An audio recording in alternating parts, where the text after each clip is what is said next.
Bonjour mes frères et mes sœurs de Lévis de Montmagny et nos amis qui nous écoutent de la maison.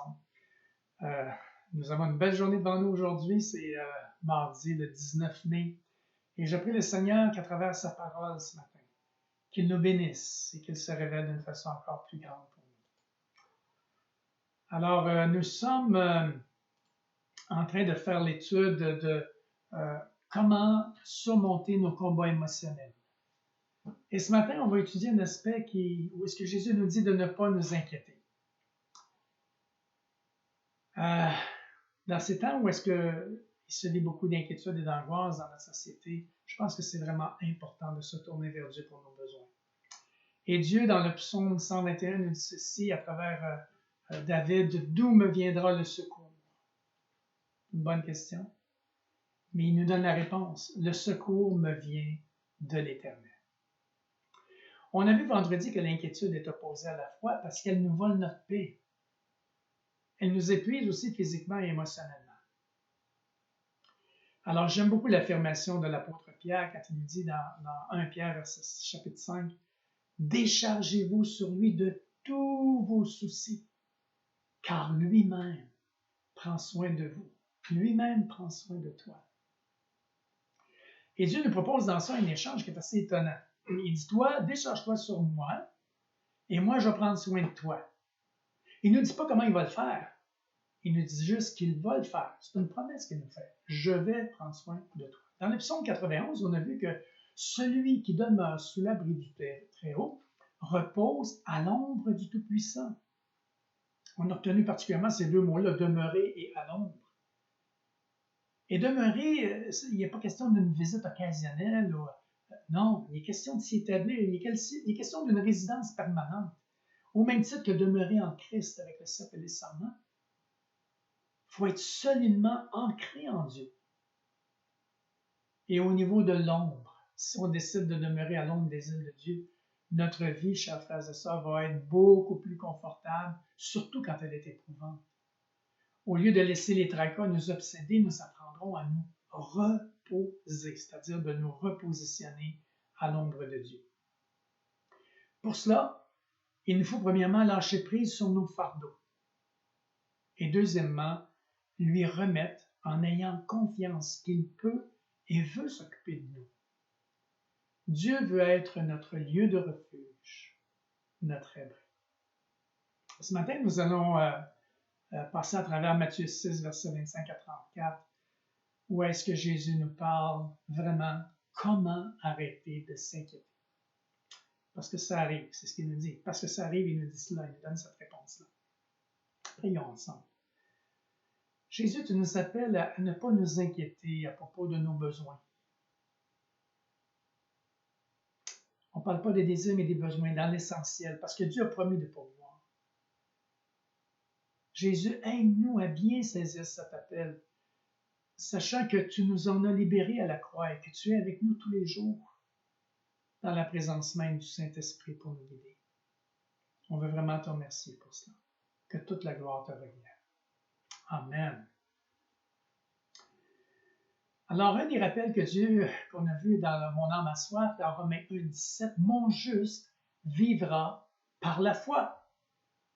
Par la foi. Donc, c'est une question de croire sans voir, mais en sachant que la parole de Dieu est vraie, est véritable et va s'accomplir. Avouons que nous avons tous des périodes de nos vies où nous vivons par la foi, mais il y a d'autres moments où on pourrait dire je suis beaucoup plus en train de vivre avec des doutes et des découragements.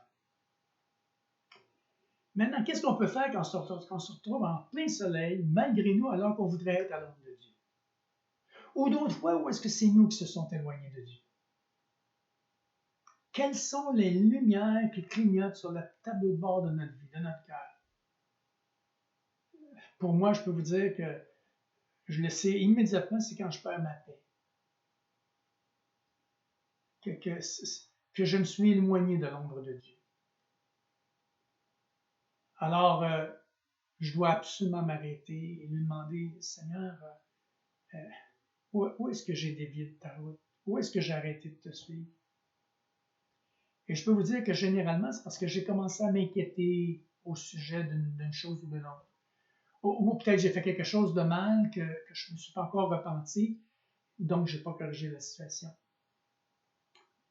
Une chose est certaine, le Seigneur me répond et me montre où j'ai perdu ma paix, parce que c'est le genre de questions qu'il aime. Et à ce moment-là, je suis capable justement de corriger la situation. Je suis capable de lui remettre mes fardeaux. Je suis capable de changer la situation. Hier, j'ai vécu une expérience. Je suis allé chez Canac Marquis. Hier, c'était lundi congé. Il y avait une foule comme je n'ai jamais vu. Même si je suis arrivé là à 8h05, il y avait déjà une file, des autos dans la rue, aucune place dans le stationnement. Il y avait au moins 2 à 3 heures d'attente. Et là, j'avais des besoins de sable. Et là, je n'avais vraiment pas le courage d'attendre aussi longtemps. Alors, j'ai prié le Seigneur. Seigneur, donne-moi un endroit où je pourrais trouver une pile de sable en quelque part. Et là, je me suis promené en auto. Je suis allé chercher une pelle et des bacs. Et là, j'ai trouvé un endroit qui était à 1 kilomètre de chez moi où est-ce qu'il y avait une construction, puis il y avait un tas de sable qui était comme en trop. Parce que les gens avaient fini pour la partie du sol, ils étaient en train d'ériger l'immeuble, mais il n'y avait pas personne qui travaillait, donc je ne pouvais pas demander si je pouvais acheter du sable sur ce tas-là. Alors, je m'apprêtais à débarquer ma pelle, puis bon, advienne que pourra. Et là, j'ai perdu ma pelle. Je n'étais pas bien, là. Je me suis mis à être mal à l'aise. Ah, là, j'ai dit, Seigneur, non, si j'ai pas la permission, je peux pas, ça marche pas, là. Même si le tas est accessible. Alors, j'ai dit, Seigneur, s'il te plaît, donne-moi un autre endroit où est-ce que je pourrais être bien et honorer ton nom. Et là, je me suis ramassé peut-être à 2 kilomètres de là, où est-ce que je vois derrière une grosse maison, une grosse canadienne, il y avait un gros tas de sable. Alors, je me suis dit, oh, je pourrais peut-être aller cogner à cette porte-là. Alors, j'ai demandé à Dieu, Dieu, guide-moi. Et j'ai été cogné à la porte et j'ai exprimé mon besoin. Les gens ont accepté de me vendre du sable et j'étais vraiment content. C'était vraiment une bénédiction, des gens vraiment aimables. Et Dieu a vraiment répondu d'une façon, je ne me serais jamais attendu à ça. Dieu est bon. Dieu prend soin de nous dans nos besoins. Maintenant, si vous éprouvez souvent de l'inquiétude, alors même que vous essayez de suivre Jésus sur son chemin étroit, je vous invite à lire à haute voix et à mettre en pratique ce texte-là de Matthieu 6, des versets 21. Commençons par le verset 25 ici. Jésus dit, c'est pourquoi je vous dis, ne vous inquiétez pas pour votre vie de ce que vous mangerez, ni pour votre corps de quoi vous serez vêtu. La vie n'est-elle pas plus que la nourriture et le corps plus que le vêtement? Jésus nous dit, arrêtez de vous inquiéter. Pourquoi? Parce que ça porte atteinte à notre santé physique, émotionnelle, même spirituelle. Ça réduit notre efficacité, ça influence négativement nos relations et ça affaiblit notre capacité de faire confiance à Dieu. Je vais me poser la question ce matin, quel est l'impact de l'inquiétude sur votre vie? Vous savez, il y a une grosse différence entre l'inquiétude et une authentique préoccupation. La première nous immobilise complètement, tandis que la deuxième nous pousse à l'action. Notre société québécoise se fait beaucoup moins de soucis au sujet du manger et du boire que du souci au sujet du futur. Parce que la plupart d'entre nous, on a assez de vêtements et de nourriture, un endroit relativement confortable et une voiture.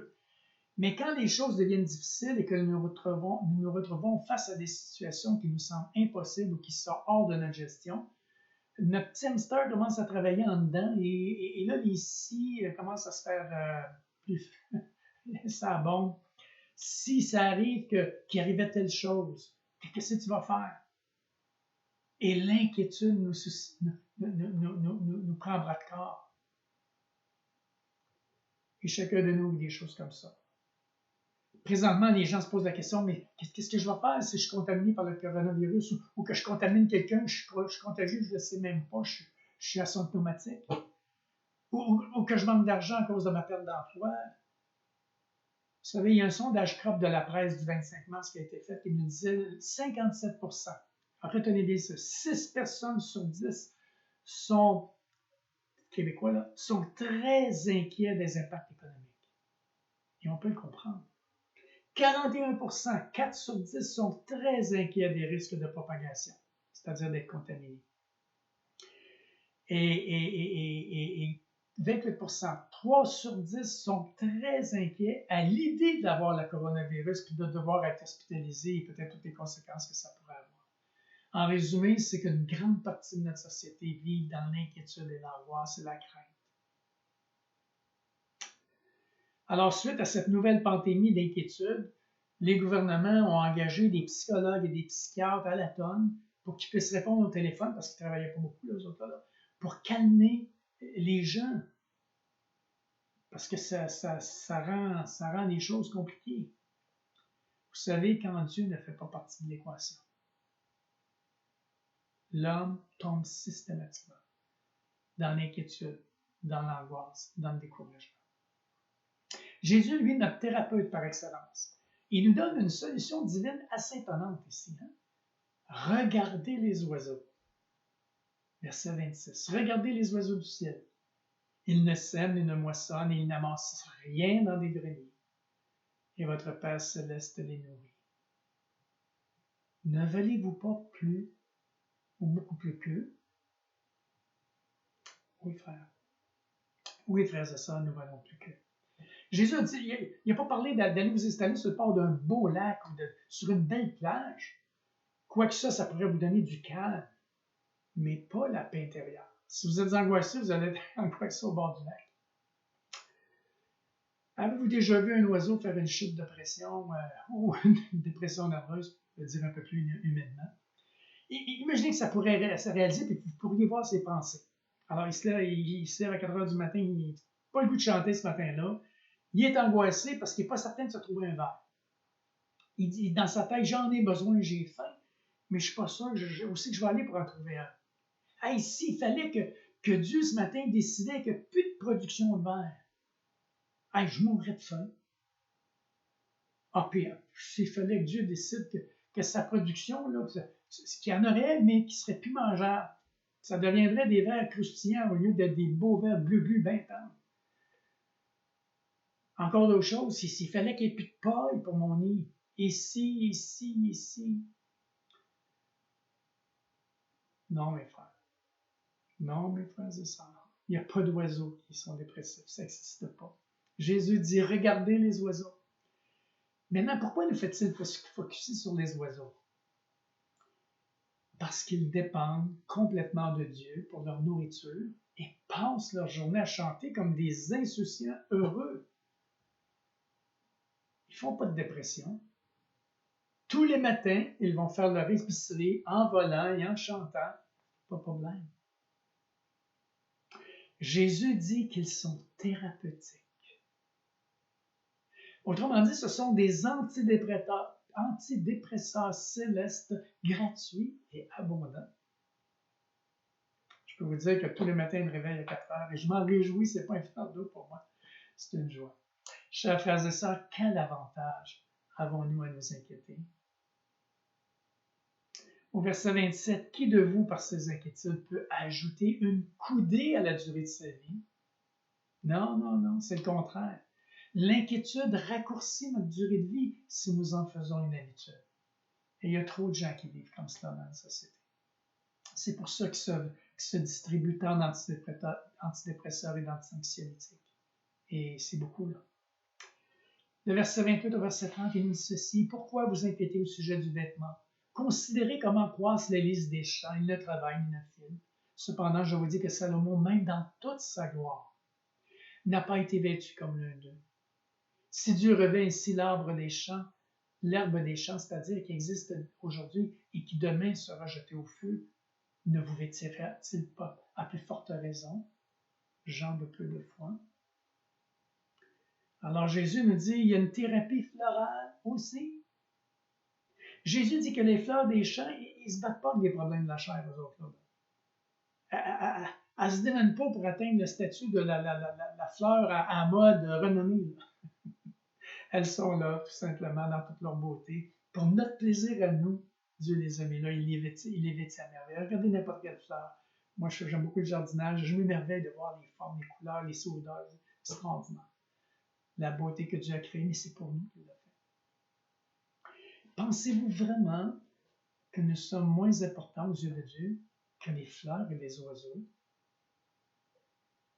Verset 31-34 nous dit, ne vous inquiétez donc point. Il ne dit pas que mangerons-nous, que boirons-nous et de quoi serons-nous vêtus. Car toutes ces choses, ce sont des païens qui les recherchent. Votre Père céleste sait que vous en avez besoin. Cherchez premièrement le royaume et la justice de Dieu. Et toutes ces choses-là vous seront données par-dessus. Ne vous inquiétez donc pas du lendemain, car le lendemain aura soin de lui-même. À chaque jour suffit sa peine, tout simplement. Dieu sait, frères et sœurs, Dieu sait, il connaît nos besoins. C'est dans ses mains. Notre part à nous, c'est de rechercher son royaume et sa justice. En regardant les oiseaux et les fleurs des champs, nos yeux se tournent vers Dieu et sa providence pour de si petites choses si faites à merveille, qui sont grandes en fait. Rechercher son royaume, c'est l'adorer à travers sa création. Ce qui nous amène à un temps de jase avec lui. Un temps de jase, un temps de prière. Et un désir de justice, c'est-à-dire de revenir vivre dans son nom, après nos confessions, nos demandes de pardon et nos retrouvailles. Et cela grâce aux oiseaux et aux lys, parce qu'ils nous ont amenés à tourner nos regards vers Dieu. Dieu nous dit, donnez-moi la priorité. Se centrer sur sa volonté et lui obéir, c'est vivre. C'est cela, vivre pour Dieu. Qu'est-ce qui a de l'importance pour vous dans votre vie aujourd'hui? Quels sont vos projets, vos désirs, vos rêves, vos amis, votre travail, etc.? Maintenant, attention, parce que ces choses-là peuvent venir des concurrents de premier degré pour Dieu. Si nous ne prenons pas la ferme décision d'accorder la première place au Seigneur, ces concurrents-là vont y parvenir, je peux vous le dire. Ils vont essayer de déloger Dieu et nous obséder au prix de notre santé spirituelle, émotionnelle et physique. Ne vous inquiétez donc pas pour le lendemain. Vous savez, préparer le lendemain est un temps bien investi. S'en inquiéter, c'est vraiment du temps perdu. La différence est parfois assez mince. Préparer le lendemain, c'est réfléchir aux objectifs, aux étapes, tout en comptant sur la direction de Dieu dans la prière. D'ailleurs, une bonne organisation peut nous éviter pas mal de soucis, pas mal d'inquiétudes. À l'opposé, ceux qui sont soucieux, c'est-à-dire ceux qui se font beaucoup de soucis d'une façon naturelle, se laissent ronger par la peur et ont d'énormes difficultés à faire confiance à Dieu. Chers amis, ne laissons pas nos inquiétudes quant au lendemain affecter notre relation avec Dieu aujourd'hui. Lorsque nous prenons une mauvaise décision, lorsque nous décidons de nous inquiéter au lieu de faire confiance à Dieu, nous devenons immanquablement mal à l'aise et commençons à perdre notre paix intérieure. C'est à ce moment-là que des lumières rouges clignotent sur le tableau de bord de notre cœur. On peut même avoir le sentiment d'avoir raté quelque chose en route ou que ça va aller de mal en pire. Dès que vous vous rendez compte que vous êtes en train de perdre votre paix, il vous faut vous arrêter et parler au Seigneur. Reconnaissez devant lui que vous êtes sorti de son monde, que l'inquiétude vous éloigne encore plus en ce moment. Lâchez prise. Déchargez-vous sur lui de vos fardeaux, de vos craintes, de vos inquiétudes. Et prenez le temps de regarder les oiseaux et les fleurs des champs. Levez les yeux et laissez Dieu s'occuper de vous, sachant qu'il est le bon berger. Et qu'avec lui, nous ne manquerons jamais de rien de ce qui est essentiel. Que toute la gloire lui revienne pour ces paroles de paix, ces paroles de sécurité, ces paroles de vie. Prions ensemble. Père, merci de nous permettre de nous décharger sur toi de tous nos soucis, nos inquiétudes, nos peurs, nos craintes, et qu'en échange, tu prends bien soin de nous. À ton nom, nous trouvons la paix et le repos pour notre âme. Apprends-nous à rechercher ton royaume premièrement et ta justice, et de te laisser, toi, t'occuper de nos besoins parfaitement conscients de ton omniprésence et de ton omniscience par rapport à nos besoins, sachant aussi que tu nous aimes d'une façon infinie, chacun de nous. C'est en Jésus-Christ, Père, que nous t'avons prié. Amen. Alors, pour demain, mercredi, je vous invite à méditer un psaume qui est super pour moi, le psaume 27 du verset 1 à 6. Et profitez bien de cette belle journée dans la gloire, dans la présence du Seigneur. Amen.